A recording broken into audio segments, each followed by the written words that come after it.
June 19, 2016 ay nangyari ang game-winning shot na ito ni Kyrie Irving. Well, hindi lang basta game-winning shot ito mga idol ha, dahil isa rin ito sa naging makasaysayang panalo sa history ng NBA Finals. Dahil sa kabila ng pagkalubog nila sa isang 3-1 deficit ay nagawa pa nga nilang makapag-comeback. At sa video na ito ay ating talakayin ang ikalawang bahaging kwentong buhay basketball ng binangsagang Uncle Drew sa NBA na si Kyrie Irving, kung paano niresbakan ng Cleveland Cavaliers ang Golden State Warriors noong Game 7 ng 2016 NBA Finals, kung saan siya rin ang huling tumira ng game-winning shot para ibigay ang pinakaunang kampyonato ng Cleveland Cavaliers. Well, bago natin to umpisahan mga idol, pwede nyo ba akong isubscribe sa aking YouTube channel at i-follow nyo na rin ang aking official FB page upang lagi kayong maging updated sa mga bago ko pang video. Salamat mga idol. Well, umpisahan natin sa isang batang Kyrie Irving. Mula sa pagiging mahiyaing bata noon patungo sa pagiging assassin sa loob ng court, si Kyrie Irving daw noon ay clean cut, maliit at malaki ang ulo, kaya ibinansag sa kanya ng kanyang mga teammate noon ay Squirrel Boy, at hindi rin tataas noon sa 5'8" ang kanyang height. Si Kyrie Irving ay naglaro sa kanyang sophomore year sa Montclair Kimberly Academy,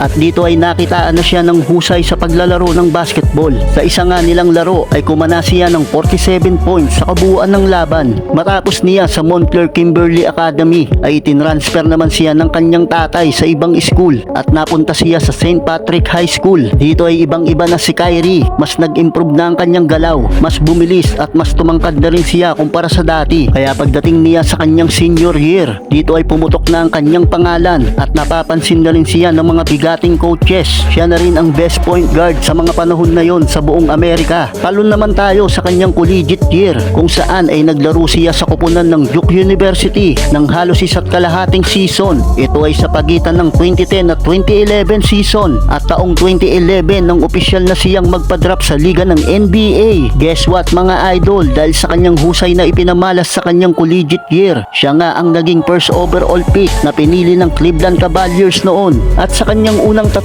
season sa NBA ay solid ang kanyang naging performance. Sa katunayan ay siya nga ang itinanghal na NBA Rookie of the Year sa kanyang unang season sa liga. Subalit kahit solid ang kanyang nilalaro sa kupunan ng Cleveland Cavaliers, ay naging mailap para sa kanya at sa kanyang kupunan na makapasok man lang sa NBA playoffs. Sa madaling sabi ay 3 consecutive season silang hindi nakakapasok sa postseason game. Pero pagdating ng 2014 to 2015 NBA season, dito ay may makakatulong na si Kyrie. Ang nagbabalik Cleveland na si LeBron James, dito ay nabuo na ang kanilang Big 3 dahil dumagdag pa sa kanilang roster itong si Kevin Love. Kaya walang sino man ang makatibag sa kanilang kupunan. Sinagasaan at winalis lang nilang lahat ang kanilang mga nakatapat noon sa playoffs. Kaya sa unang pagkakataon ay nakarating si Kyrie at ang Cavs sa NBA Finals, at makakaharap nga nila ang naghahari noon sa West, ang kupunan ng Golden State Warriors mga idol. Ito na rin ang una nilang bakbakan sa NBA Finals, at makakabakbakan nila ang mga sharpshooter na sila Steph at Klay Thompson. Well, sa una nilang banggaan ay nagawang lumamang ng Cleveland Cavaliers sa serye, kung saan ay nakuha nila ang 2-1 lead.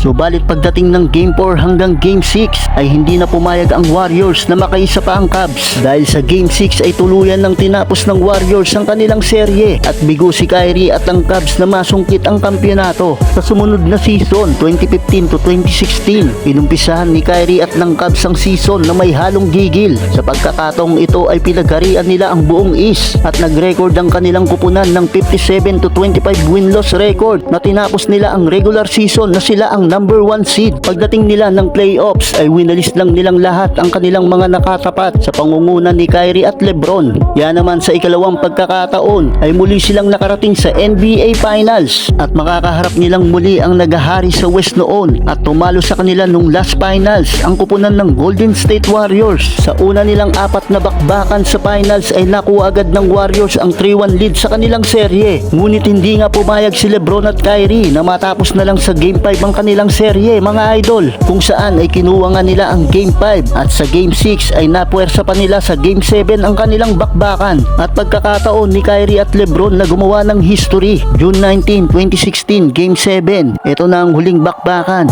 Magkakaalaman na first quarter hanggang second half ay nanatiling dikit ang laban, pero under a minute ng fourth quarter, tabla sa 89 ang talaan. Ball possession ng Cleveland Cavaliers, ibinigay kay Kyrie Irving ang bola. In-isolate si Stephen Curry para bantayan si Kyrie Irving Irving. Alam natin na si Kyrie ang titira ng game-winning shot. Kyrie Irving, shake and bake, sabay jumper at ayun na nga, tapos ang laban. Isa nga ang play na yan sa hindi makakalimutan sa karir nitong si Kyrie Irving. Ang game-winning shot na nagselyo at nagbigay ng unang kampyonato sa Cleveland Cavaliers. Siyempre nandyan din si LeBron James na isa ring magaling na shot maker dito sa NBA. Pero mas pinili na lang na magpaubaya. At kung si Kyrie man ang tumira ng game-winning shot at hindi si LeBron, isa lang ang sigurado mga idol, nanalo ang Cleveland Cavaliers sa isang 3-1 deficit comeback at nakuha nila ang una nilang kampyonato dito sa NBA. Well, kung nagustuhan ninyo ang tampok nating kwento mga idol, ay maaari kayong mag-iwan ng inyong mga komento, papalo at pasubscribe na rin sa aking YouTube at official FB page upang lagi kayong maging updated sa mga bago ko pang video. The ability to score.